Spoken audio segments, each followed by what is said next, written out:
আসসালামু আলাইকুম। প্রাইমারি প্রধান শিক্ষক নিয়োগের যে সিলেবাসটি আছে বাংলার জন্য, চলুন আমি আজকে সেটি উল্লেখ করে আপনাদের বুঝিয়ে দিচ্ছি। বাংলা সাহিত্য থেকে যা পড়তে হবে, বাংলা সাহিত্যের প্রাচীন যুগ ও মধ্যযুগ।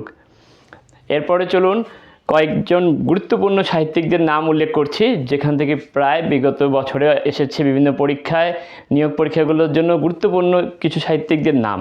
1 নম্বরে আছেন কাজী নজরুল ইসলাম, বঙ্কিমচন্দ্র চট্টোপাধ্যায়, রবীন্দ্রনাথ ঠাকুর, মাইকেল মধুসূদন দত্ত, শরৎচন্দ্র চট্টোপাধ্যায়, মানিক বন্দ্যোপাধ্যায়, তারাশঙ্কর বন্দ্যোপাধ্যায়।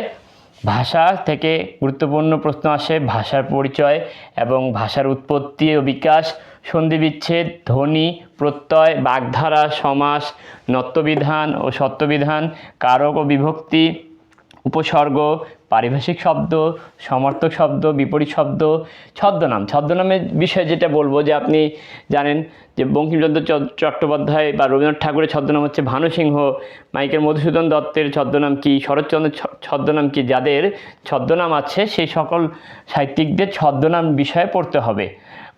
উপাধি আছে, যেমন রবীন্দ্রনাথ ঠাকুরের উপাধি হচ্ছে বিশ্বকবি, কাজী নজরুল ইসলাম জাতীয় কবি এবং বিদ্রোহী কবি। এই সকল সাহিত্যিকদের উপাধিগুলো, গুরুত্বপূর্ণ উপাধিগুলো পড়তে হবে। এক কথায় প্রকাশ, এখান থেকেও প্রশ্ন আসতে পারে।